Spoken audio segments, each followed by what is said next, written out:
64 के बयान दर्ज करवाने और सरकारी अस्पताल की महिला चिकित्सक से पीड़िताओं का स्वास्थ्य परीक्षण करवाया जा रहा है। सभी पीड़ित छात्राएं 10वीं में पढ़ती हैं। सबसे कम उम्र की पीड़िता महज 15 साल की है। ये पूरा घटनाक्रम लगातार 3 महीनों से चल रहा था, जिसमें 5 नाबालिग छात्राओं का शारीरिक शोषण किया गया। पहली पीड़िता जिसने मुकदमा दर्ज कराया वो दलित समाज से है, जबकि आरोपी मजदूर डेंटिंग पेंटिंग का काम करने वाले हैं। ऑटो रिक्शा चलाने वाले भी इसमें कुछ युवक शामिल हैं। गिरफ्तार आरोपियों में कुछ नाबालिग भी हो सकते हैं। पुलिस उनकी उम्र से जुड़े दस्तावेजों की भी पुख्ता जांच कर रही है। स्थानीय लोगों, हिंदूवादी संगठनों में भारी आक्रोश है। स्थानीय नेताओं ने प्रशासन से मांग की है कि मामले की निष्पक्ष जांच हो और दोषियों को कठोरतम सजा मिले। आरोपियों की संख्या काफी ज्यादा भी हो सकती है। हो सकता है एक पूरा नेटवर्क इसके लिए काम कर रहा हो। पीड़ित परिजनों का भी आरोप है कि ये सिर्फ ब्लैकमेलिंग का ही मामला नहीं है, बल्कि ये पूरी तरीके से धर्म परिवर्तन की एक साजिश है। कई बार लड़कियों को इस्लाम कबूल करने के लिए मजबूर तक किया गया है। अब पुलिस जांच में जुटी है कि क्या कोई संगठित गिरोह इसके पीछे काम कर रहा है। बीकानेर में भी रविवार को धर्म परिवर्तन करवाए जाने की सूचना मिली तो हड़कंप मच गया। बजरंग दल और विश्व हिंदू परिषद के कार्यकर्ताओं की सूचना पर बंगला नगर पुलिस ने दबिश दी। मौके पर बड़ी संख्या में महिलाएं और अन्य युवक मिले, जिन्हें पुलिस की टीम गाड़ियों में ले गई है। वीएचपी और बजरंग दल के कार्यकर्ताओं ने बताया कि धर्म परिवर्तन करा रहे लोगों ने उन पर हमला भी किया है। आदिवासी बाहुल्य डूंगरपुर में भी पुलिस को धर्म परिवर्तन की सूचना मिली और यहां प्रशासन ने कार्रवाई भी की है। साबला थाना इलाके में मुंगेर भागोड़फला गांव में धर्म परिवर्तन कराए जाने की शिकायत मिली। पुलिस ने दबिश दी तो 11 लोग प्रार्थना सभा करते हुए मिले। पुलिस ने घर में मालिक दंपत्ति और वहां मौजूद सभी 11 लोगों को डिटेन कर लिया। पूछताछ फिलहाल जारी है।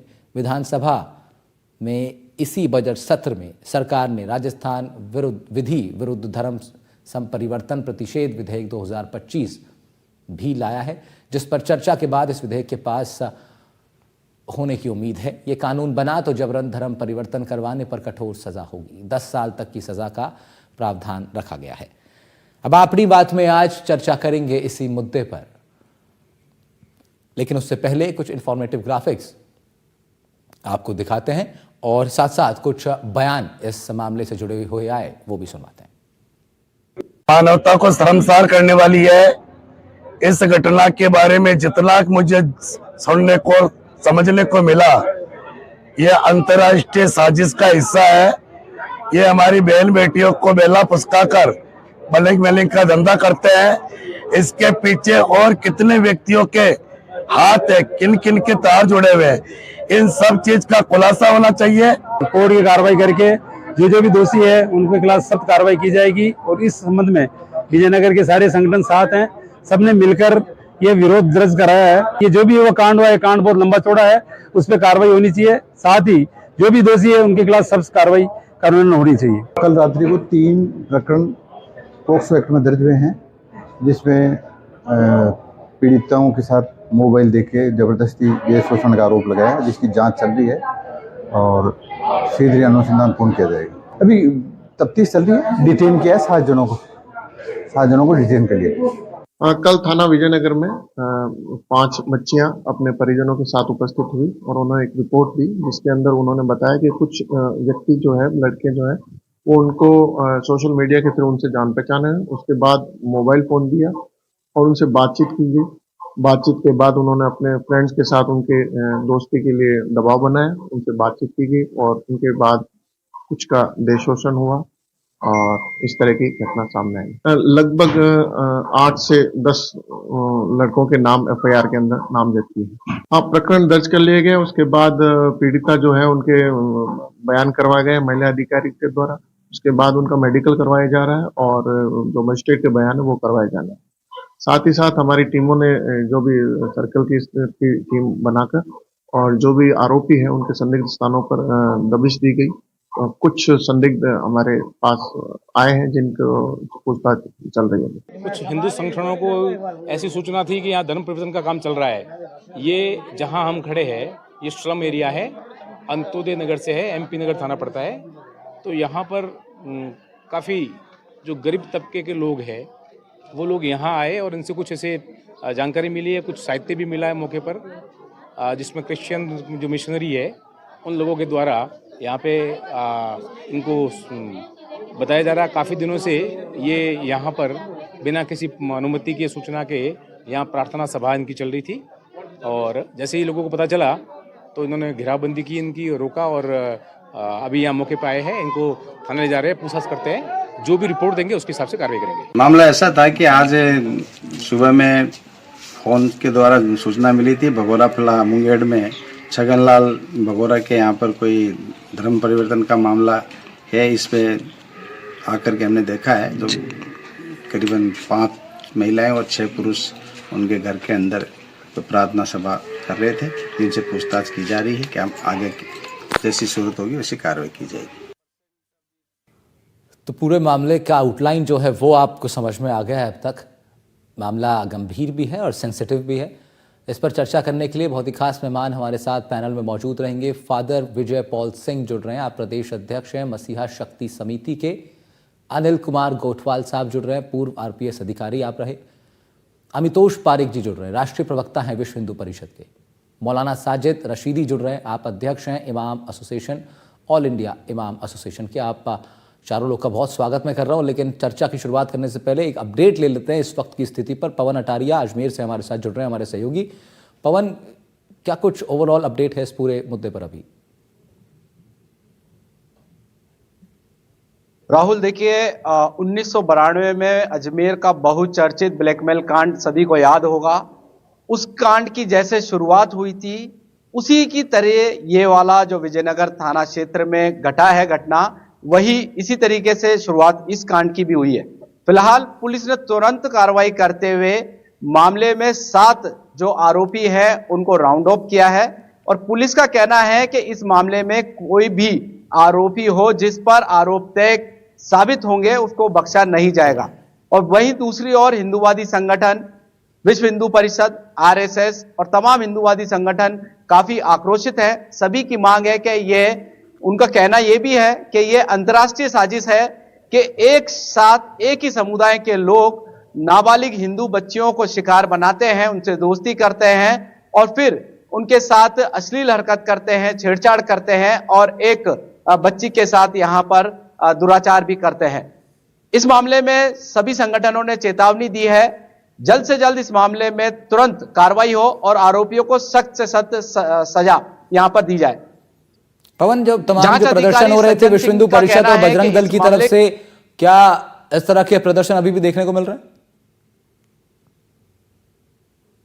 बिल्कुल, उनकी चेतावनी है, अगर 6 बजे तक जो भी उनकी मांग है वह नहीं पूरी होती है तो उनके द्वारा यहाँ पर जो प्रदर्शन है वो यहाँ पर किया जाएगा। हिंदूवादी संगठनों के द्वारा मीटिंग अलग अलग जगहों पर इस प्रकरण को लेकर जारी है। ठीक है पवन, बहुत शुक्रिया आपका तमाम जानकारी के लिए। तो चर्चा की शुरुआत में हमने अपडेट लिया अपने संवाददाताओं से। चलते हैं पैनल के पास। अभी अमितोष पारिक साहब जुड़ रहे हैं। अमितोष साहब, आपके तमाम कार्यकर्ता इन 2-3 अलग अलग जगहों पर पहुंचे हैं, आप बताना चाहेंगे क्या कुछ वहां पर आपके कार्यकर्ताओं को देखने को मिला? आप लोग की क्या रिपोर्ट है पूरे प्रकरण पर?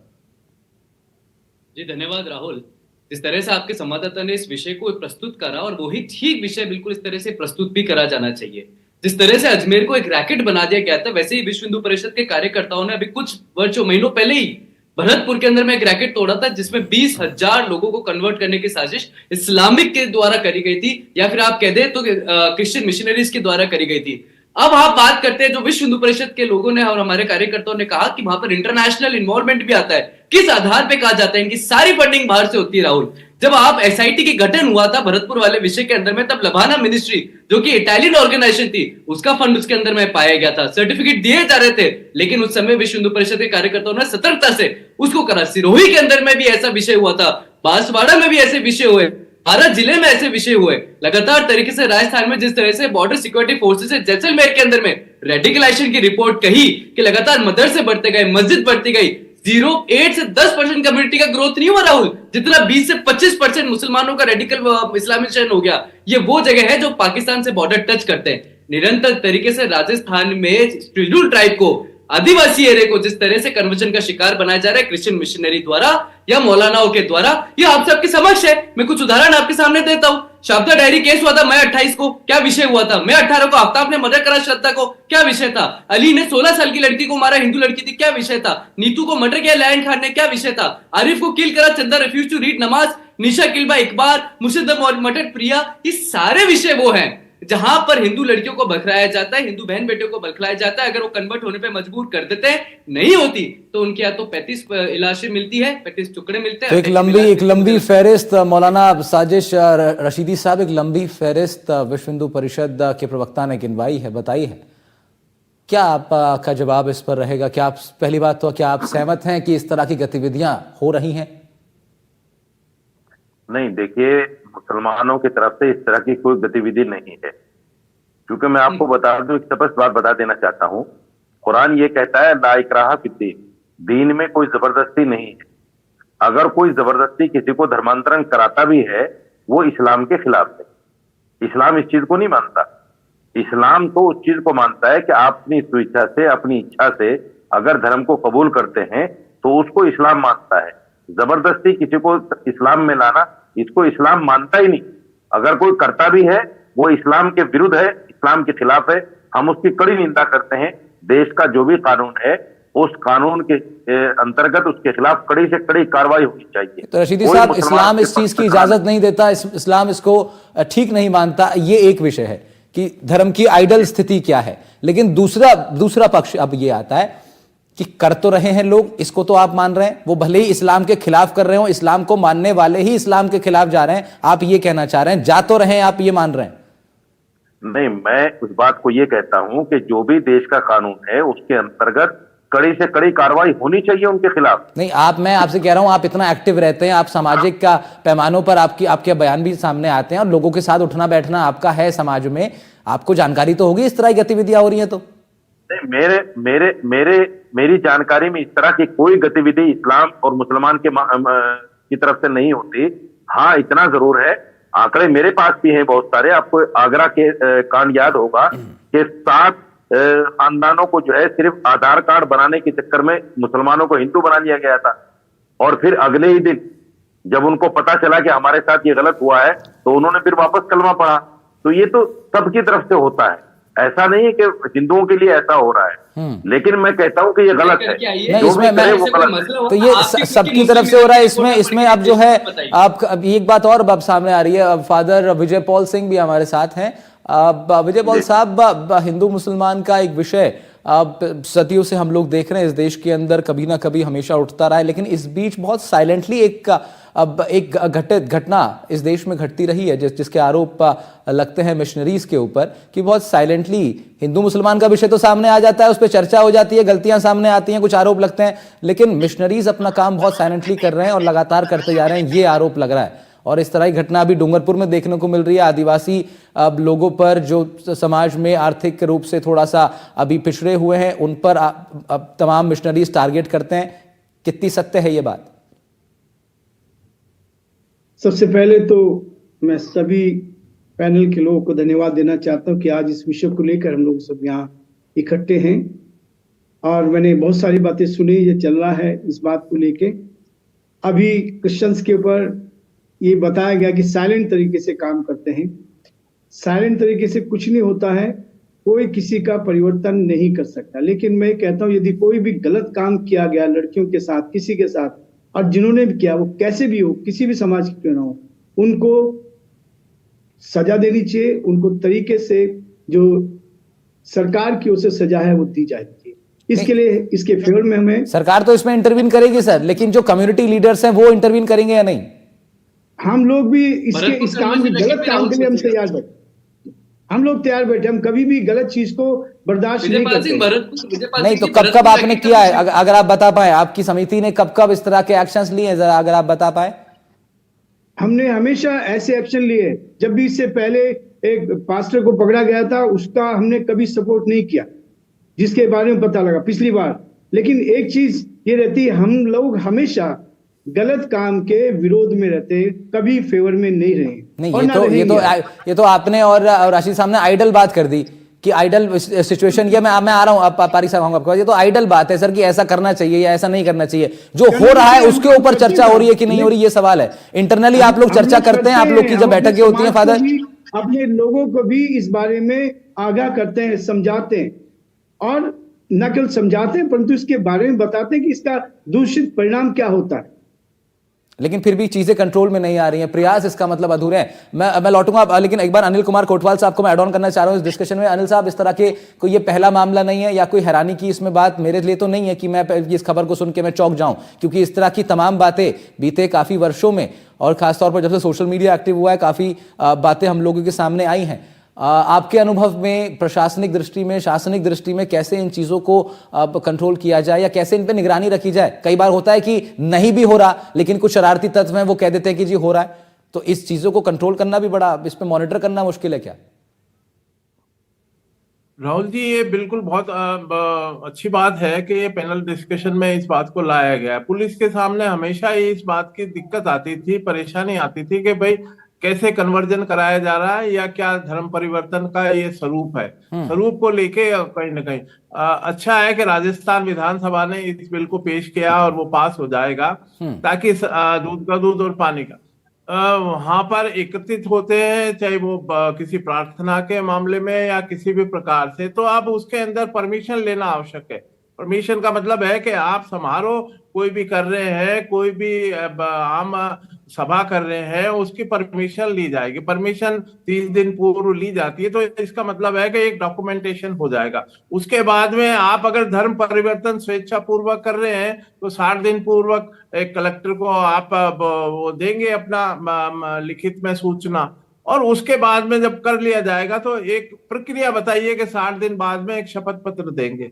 ये प्रक्रिया बिल्कुल सही है, जिसमें हमारे को पुलिस को ज्यादा दिक्कत नहीं आएगी। कॉग्निजेंस नॉन अवेलेबल बनाया है, नहीं, ये तो बिल आने के बाद चीजें सॉर्ट आउट होंगी सर ना, ये तो बिल आने के बाद सॉर्ट आउट होंगी। अभी वर्तमान स्थिति जो है और उससे पहले तक अब तक जो रहा है, नहीं, अभी तक हमारे सामने दिक्कत आती थी कि साहब हम तो वैसे ही देखो कॉन्स्टिट्यूशन के अंदर हमारे को उपासना का और धर्म का वो प्रावधान दिया हुआ, स्वतंत्रता दी हुई है, हम तो यहाँ एकत्रित हो रहे हैं, तो हमारे सामने एक तो अमितोष पारिक साहब, कैसे डिफरेंशिएट फिर आपके लोग करते हैं जो समाज में एक्टिव भी हैं, तो कैसे डिफरेंशिएट करेंगे भाई आप लोग? कैसा आपने जो बात है उसको सिद्ध आप लोग करेंगे कि नहीं यहाँ पर केवल जो है उपासना नहीं हो रही है बल्कि उपासना की आड़ में और गतिविधियां घट रही हैं?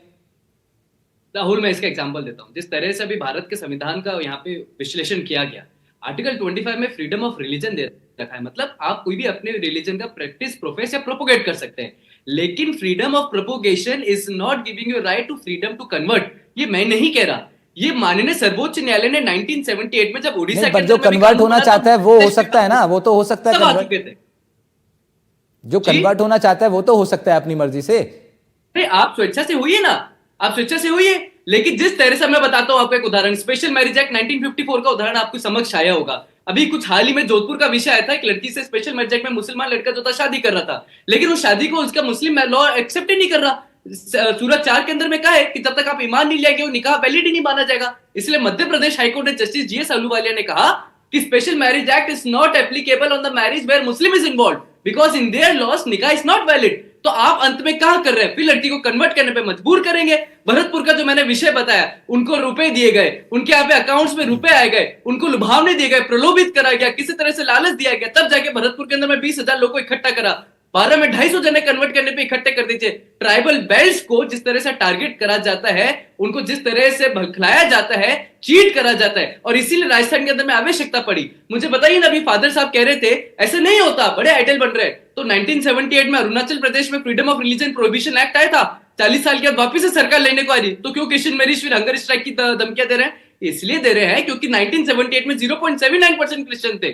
और 2011 सेंसस में 39% हो गए। ये स्वेच्छा से नहीं हुए, इनको बखलाया गया है। झारखंड के अंदर देख लीजिए, लैंड जिहाद कर रहे हैं, ट्राइबल पॉपुलेशन 16% सवाल ये भी है पारिक साहब, इसमें से फिर एक सवाल ये भी है कि जब इतनी बड़ी संख्या में लोग धर्म परिवर्तन किए हैं, आप नॉर्थ ईस्ट की बात कर रहे हैं, तो वहां एक कल्चर इस तरह का डेवलप हुआ कि उसमें बहुत सारी शिकायतें इस तरह कभी सामने नहीं आई, कभी जबरन धर्मांतरण की। मैं आपसे ये कहना चाह रहा हूँ कि आप लोग जब इस तरह के विषयों को देखते हो तो आपको ऐसा नहीं लगता कहीं आप लोग भी प्रिजुडिस हो जाते हो, पहले से ही आप लोग मान लेते हो कि यहाँ जबरन हो रहा होगा? नहीं, ऐसा नहीं है। आप बताइए, अगर प्रीजुडिस हो जाएंगे तो सरकार के अंदर में फिर बाद में क्यों विषय लेके जाएंगे? क्यों सरकार के अंदर में आपको मैंने जो विषय गिनाए थे उनके ऊपर में लव जिहाद के विषय है, ये प्रिजुडाइज होते जो मानते नहीं कि लव जिहाद होते, तो ये प्रिजुडाइज होते जिहाद जो के मानते ऊपर नहीं अगर मैं अभी मौलाना साहब से सवाल prejudice पूछूंगा वो तो बिल्कुल मुझे पता है मना कर देंगे, वो तो कहेंगे लव जिहाद जैसा कोई विषय ही नहीं है। तो फिर इसका आधार किसने कैसे? कहा लव जिहाद जैसा विषय नहीं है? लव जिहाद जैसा विषय नहीं होता भारत के अंदर में रशीदी हमारे साहब राज्य जवाब के देंगे। कानून नहीं आ रहा। रशीदी साहब जवाब देंगे। वो इसलिए कानून आया है क्योंकि निरंतर तरीके से बहला के फसला के ठीक है। अपनी आइडेंटिटी कन्वर्ट करके मुझे एक विषय बता दीजिए। ठीक है, भाई साहब जवाब लेंगे, जवाब लेंगे। तो भाई ठीक है, मैं रशीदी नहीं साहब जवाब देंगे। मैं नहीं, इस देश में सरकार में बैठे हुए लोग एक मंत्री से आप कहलवा दीजिए कि हाँ लव जिहाद जैसी कोई चीज है। इन्हीं के मंत्री कर्नाटक के अंदर में कांग्रेस सरकार का व्यक्ति अरे कह रहा सुनो था यार, सरकार ने नहीं बीच माना। में नहीं बोलते, ये क्या तरीका बीच में बोलने का? तमीज से बात करा करे। नहीं रशीदी साहब इसमें एक बस मैं ऐड ऑन कर दूं कि केरला हाईकोर्ट ने इसको लेकर के, रशीद साहब केरला हाईकोर्ट का स्टेटमेंट है इसको लेकर के, तो नहीं केरला हाईकोर्ट ने बिल्कुल नहीं बोला, बिल्कुल नहीं बोला। सुनिए, केरला हाईकोर्ट ने बोला है, जाके देखिए। अरे बीच में क्यों बोल रहे हैं भाई आप? ठीक है पारिक साहब जवाब लेंगे। आप बीच में क्यों बोल रहे हैं? ठीक है आपके बीच में मैं बोला हूं? अमितोष साहब जवाब सुनेंगे। मैं आपके बीच में बोला। बताइए रशीद साहब कंटिन्यू कीजिए। यही इनका जो उत्तेजनापन है, यही देश में नफरत फैलाता है। मैं ये कहता हूं कि केरला हाईकोर्ट का जो मामला है, जब वही मामला सुप्रीम कोर्ट में आया तो आपको याद होगा कि सुप्रीम कोर्ट ने उसको निगलेक्ट किया कि नहीं, राफिया हादिया के केस में इस तरह का कोई मामला नहीं है कि नहीं।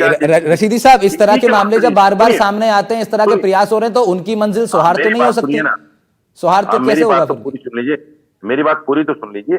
इन्हीं के मंत्री ने 2021 में पार्लियामेंट में खड़े होकर कहा कि हमारे पास हमारी एजेंसियों ने कोई ऐसा इनपुट नहीं दिया कि लव जिहाद जैसी कोई चीज हो। मैं फिर दावा करता हूं, विश्व हिंदू परिषद के जो प्रवक्ता बैठे हैं, इनके मंत्री से पार्लियामेंट में एक आंकड़ा दिलवा दे कि लव जिहाद के कितने केस हैं। मैं मान जाऊंगा लव जिहाद कोई चीज है। अरे सरकार की बात होती है, आपके कहने जिहाद हो जाएगा, फिर इंटरवीन कर रहे हैं आप। सुनिए मेरी बात, आप अपने नंबर पे बोलिए भाई साहब, जब दूसरों का नंबर हो बीच में इतना ज्यादा। ये लोग क्या करते हैं, मैं आपको बताता हूं। देखिए, मैं आपको 100 नाम गिनवा सकता हूं मुस्लिम लड़कियों के, जिनको हिंदू लड़कों ने बाकायदा प्यार प्रसंग में फंसाया और फंसाने के बाद उनको फिर हिंदू बनाया, और हिंदू बनाने के बाद फिर आप बीच में बोल रहे हो। नहीं रशीद साहब, आप बात पूरी कीजिए ना अपने बीच में, आप बात समय नहीं है, बात पूरी कीजिए रशीद साहब। बात पूरी करी, जाना चाहेगा, अगर गिनवा सकता हूँ ना गिनवाइए। रशीद साहब आप बात पूरी कीजिए। इनसे कहिए ना थोड़ा खामोश रहे, मैं इनसे ज्यादा राहुल जी गिनवा सकता हूँ, मैं बता सकता हूँ, मैं दिखा सकता हूँ, नहीं करके बताइए अभी। मैं देश में नफरत नहीं फैलाना चाहता, मैं देश को प्यार और स्वभाव के साथ में जिस तरह से देश चलता आ रहा है उसी तरह चलाना चाहता हूँ। मैं देश में नफरत नहीं फैलाना चाहता, इसलिए मैं आपको आपके सामने फहरिस्त नहीं लेके आया हूँ जिस तरह आप लोग लेके बैठते हो जानबूझकर, और झूठी फहरिस्त होती है वो आपकी, वो सरकार से नहीं होती या किसी कोर्ट की फहरिस्त नहीं होती, वो आपके अपने आंकड़े होते हैं, नाम होते हैं, फर्जी नाम लेके बैठते हो। मेरे साथ कई बार जो है रशीद साहब अंतिम 20 सेकंड आपके पास है। विनोद बंसल बैठे हैं और हाँ मैं बोल रहा हूँ जी, विनोद बंसल झूठी फहरिस्त लेके बैठे हैं, उन्होंने वो आंकड़े सही नहीं बता पाए, ना कोर्ट से वो सही आंकड़े हैं ना सरकार से वो सही आंकड़े हैं। इनकी फितरत है इन लोगों की, विश्व हिंदू परिषद। ठीक है, रशीद साहब ये कह रहे हैं कि ये तमाम आंकड़े जो हैं जो सामने आ रहे हैं, तमाम जो घटनाएं सामने आ रही है, इन पर उनका यकीन नहीं है, उनको लग रहा है ये प्रोपेगेंडा है। मैं आखिरी 10 सेकंड आपको दे रहा हूं पारिक साहब, अगर आप बहुत जल्दी आपको वाइंड अप करना है। बिल्कुल 10 सेकंड के अंदर मैं बात कर रहा हूँ। जस्टिस एमआर शाह और जस्टिस हिमा कोहली सुप्रीम कोर्ट के, चलिए हम तो पेरिस गलत लेके बैठे हैं ना, इनका तो भारत के न्यायालय के ऊपर भी भरोसा नहीं है। उन्होंने कहा मनांतरण न केवल मजहबी स्वतंत्रता का अधिकार हनन है, अपितु देश की सुरक्षा के लिए भी खतरा है। ये मैं नहीं, भारतीय सर्वोच्च न्यायालय कह रहा है। क्या कहा?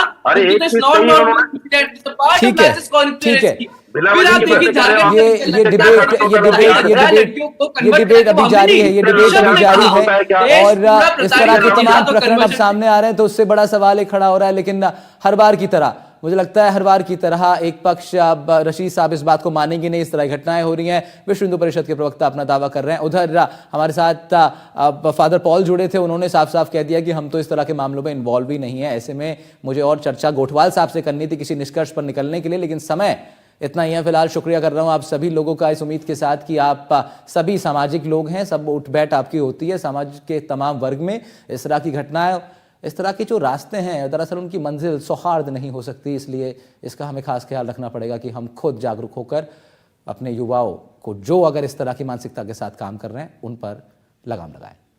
फिलहाल इतना ही।